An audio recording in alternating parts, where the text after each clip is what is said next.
টা দেখে আমি খুব অবাক হয়েছি।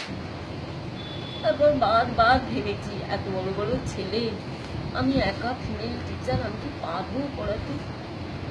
আমাদের প্রধান শিক্ষক মহাশয় বললেন, আদি তুমি কিন্তু প্রতিদিন খুব ভালো করে পড়াশোনা করে আসবে, তুমি তো এই প্রথম মহিলা টিচার। সত্যি কথা বলতে কি, আমি স্টুডেন্ট লাইফেও বোধহয় অত পড়াশোনা করিনি। যতটা পেরেছি পড়াশোনা করে তৈরি হয়ে ক্লাসে গেছি। এবার একা মহিলা টিচার থেকেছি বলে আমাদের সব মাস্টারমশাইরা ভীষণভাবে সহযোগিতা করেছেন। আর যদি বলেন এখনকার কথা, এখনো বলবো যে প্রতিটা মুহূর্তে আমার ছোট ছোট ভাই বোনেদের থেকে, আমার প্রধান শিক্ষক মহাশয়ের থেকে আমি যথেষ্ট সহযোগিতা পেয়েছি।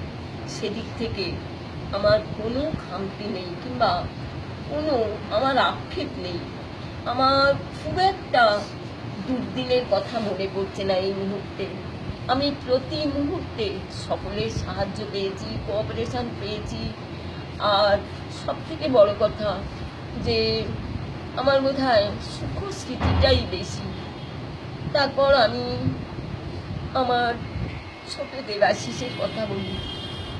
কেমিস্ট্রির তো কত জিনিস, এই যে প্রজেক্টের ব্যাপারে, খাতা দেখার ব্যাপারে দেবাশিস যেমন বললো আমার কথা, দেবাশিসও আমাকে কোনোদিন কোনো কিছু ভাবতে দেয়নি। আমি ভীষণ চাপ মুক্ত। কোনো কিছু হয়েছে আমি চাই দেবাশিস বাবু জানে, তোরা যা, এখনো খাতা সই করছে, দৌড়ে দৌড়ে খাতা সই করছে। আমি বললাম, না রে দেবাশিস